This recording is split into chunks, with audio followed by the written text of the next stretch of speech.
Welcome to my YouTube channel.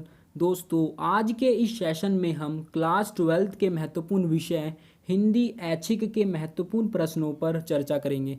दोस्तों, ये जो प्रश्न होंगे ये आपकी हिंदी की पाठ्य पुस्तक अंतरा भाग 2 के 5वें अध्याय के कवि रघुवीर साहे की कविता वसंत आया और तोड़ों पर आधारित है।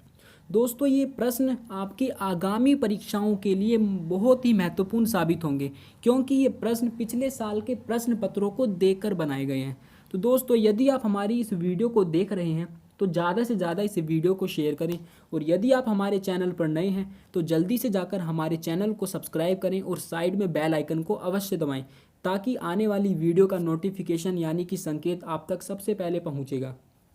तो दोस्तों, आज के इस सेशन में हम रघुवीर साहे की कविताओं के महत्वपूर्ण प्रश्नों पर चर्चा करेंगे। दोस्तों, एक बात मैं स्पष्ट रूप से कह देना चाहता हूं कि ये जो कविता है आपकी वसंत आया और तोड़ो, इस कविता में से सप्रसंग व्याख्या के आने की संभावना बहुत ही अधिक रहती है। तो मैं आशा करता हूँ कि दोस्तों आपने इस कविता को बिल्कुल अच्छे ढंग से पढ़ा होगा। ठीक है दोस्तों, इस वीडियो में सिर्फ मैं आपको इम्पोर्टेंट प्रश्न बताऊंगा जिनकी आगामी परीक्षाओं में आने की संभावना बहुत ही अधिक रहेगी। दोस्तों, इन प्रश्नों के साथ मैं आपको उत्तर नहीं बताऊंगा, क्योंकि मैं आशा रखता हूं कि आपने ये पोयम यानी कि कविता रघुवीर साहे की वसंत आया और तोड़ो, इसको आपने बेहतर ढंग से बिल्कुल पढ़ लिया होगा, बिल्कुल अच्छे तरीके से कवर कर लिया होगा। ठीक है दोस्तों, यदि आप चाहते हो कि प्रश्नों के साथ हमें उत्तर भी चाहिए तो आप कमेंट करके हमें बताएं। कमेंट के अनुसार ही हम नेक्स्ट वीडियो में प्रश्नों के साथ उत्तर भी लेकर आएंगे। ठीक है दोस्तों, तो बिना टाइम गवाए अब मैं वीडियो को स्टार्ट करता हूँ। ठीक है दोस्तों, तो सबसे पहले हम वसंत आया जो कविता है इनके प्रश्नों को सबसे पहले हम चर्चा करेंगे।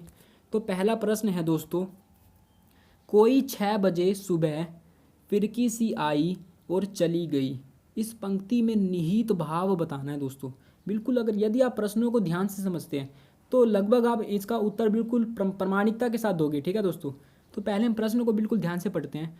कोई 6 बजे सुबह फिरकी सी आई और चली गई, इस पंक्ति में निहित भाव बताना है। जो छुपा हुआ भाव है दोस्तों इस पंक्ति में, वो बताना है। ठीक है दोस्तों आपको।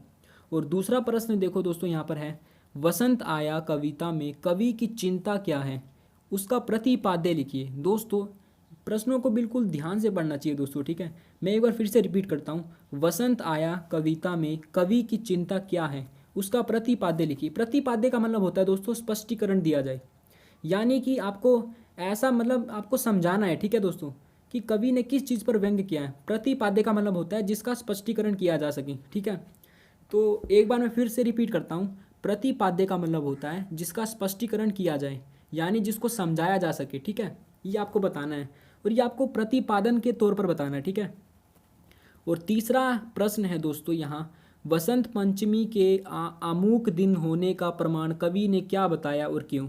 बहुत ही आसान पोयम है दोस्तों और बहुत ही छोटी है। ठीक है, संक्षेप में लिखी गई है। ठीक है दोस्तों, अब बात करते हैं दोस्तों हम रघुवीर साहे की दूसरी कविता यानी कि तोड़ो के कुछ महत्वपूर्ण प्रश्नों पर हम चर्चा करते हैं। तो बिल्कुल ध्यान से देखते रहना दोस्तों वीडियो को। तो पहला प्रश्न है, कवि को धरती और मन। दोस्तों, प्रश्न है यहाँ, कवि को धरती और मन की भूमि में क्या क्या समानताएं दिखाई पड़ती हैं। बहुत ही आसान प्रश्न है दोस्तों और बहुत ही छोटी कविता है। आपने बिल्कुल ध्यान से पढ़ा होगा दोस्तों, मैं ऐसा आशा रखता हूँ। तो प्रश्न को मैं एक बार फिर से रिपीट कर देता हूँ। कवि को धरती और मन की भूमि में क्या क्या समानताएं दिखाई पड़ती हैं। और दूसरा प्रश्न है कि कविता का आरंभ और तोड़ो तोड़ो तोड़ो से हुआ है और अंत गोड़ो गोड़ो गोड़ो से। विचार कीजिए कि कवि ने ऐसा क्यों कहा, क्यों किया। दोस्तों, मैं प्रश्न फिर से रिपीट कर देता हूँ। कविता का आरंभ तोड़ो तोड़ो तोड़ो से हुआ है और अंत गोड़ो गोड़ो गोड़ो से। विचार कीजिए कि कवि ने ऐसा क्यों किया।